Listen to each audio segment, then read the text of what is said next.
This clip is brought to you by SaveWithConrad.com.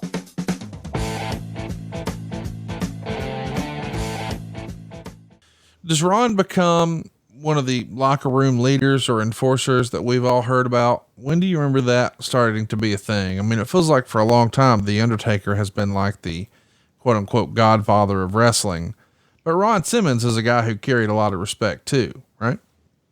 Absolutely. I think Ron Simmons carried respect from probably the first time that he walked into any locker room, probably even as a kid, through his college football days. Ron was a leader, and Ron is one of those guys I think that people look at all throughout life, the inspiration, and he is a honest to God, natural born leader. Just, you got to respect the guy. And if you don't, he'll make you respect him. But he doesn't have to. He doesn't brag. He's a very humble guy, and just Ron, but he's a badass. Like Shaft.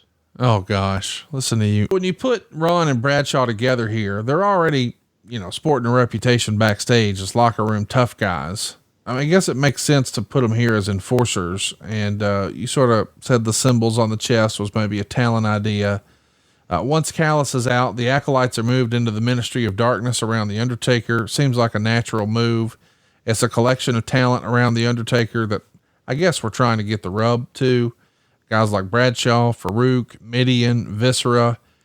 They're essentially big guys who maybe you're friendly with Mr. Calloway, who really don't have a lot of other stuff going on, but boy, they benefited from it. And of course, we've covered the Acolytes Public Enemy match in the past. You can check it out in the archives, but do you think that really helped build the Acolytes' reputation as being badasses? I mean, that whole Public Enemy incident? I think, no. I mean, I just think that was something that anybody put in that same situation, the way that was done, probably would have handled it the same way. And the fact that it was Ron and John, that they got it. So, the whole Public Enemy deal, with Public Enemy trying to change the finish at the very last minute, right before guys walk through the curtain. Some guys would have just gone with that. Ron Simmons wasn't the kind of guy to go with that. He was like, this is what we've been asked to do. This is what we're going to do. And we're not going to listen to them at this point. Chat me up about, the part Assad of his name. Very quickly after he debuts, it's dropped and it's just Farouk. We've seen that a few times with the WWF over the years. We go from two names and then we just chop one and now it's just one. Why did Farouk make more sense? Who was anti-Assad? Is that a Vince call? I don't know anyone was anti-Assad. It was a mouthful though. Yeah. Would Farouk Assad versus just Farouk. Yeah. And the easier was to just, okay, let's drop Assad and just go with Farouk. Just ease of Farouk with their arm drag, Farouk Assad with it's what flows. Is there any rhyme or reason to who gets a two name and who gets a one name, or we start with two names and then maybe we go? Is there any sort of rule of thumb? Like we've heard sometimes Vince likes alliterations, like he likes HH, like Hulk Hogan, or, whatever. Is there something like that with that first name, last name combination? No. Okay.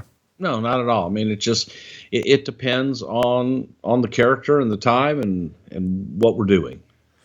Exactly. Well, hey boys and girls, we're excited to be here. We're talking about the 25th anniversary of the debut. There we go. Of Ron Simmons with the World Wrestling Federation. The WWE Hall of Famer was a college football star coming out of Florida State University. He finished in the top 10 in the Heisman Trophy voting in '79, which, by the way, if you're not paying attention for a defensive player, is a big doggone deal. Were you watching college football in 1979, or was it really just about doobies and the funks? No doobies, man. At that time, I was playing football at that time. In high school in 1979, Conrad. So I was actually on the gridiron, goddamn, I'll go back in my days, we had that one play and yeah. Hang on. You played football? Yeah. And you still went to a game with me and yelled home run? Well, that was Alabama. So you're really just, you're like just a fucker, right? I played football for 8 years, man. And what position did you play? Yeah, is this seriously the first time that You've never shared that at all. Oh yeah, I played football for 8 years. And what position did you play? Junior high and high school. I played offensive tackle and offensive guard, and then I played defensive tackle and nose guard. How has this mainly tackle? How has this never come up? You never asked.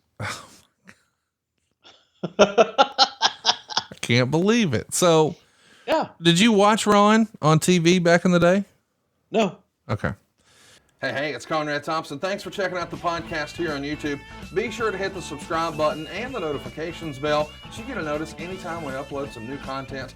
And go save yourself some money right now. If you're in a 30-year loan or you have credit card debt, it's not a matter of if I can save you money. It's a matter of how much. Find out right now for free at SaveWithConrad.com.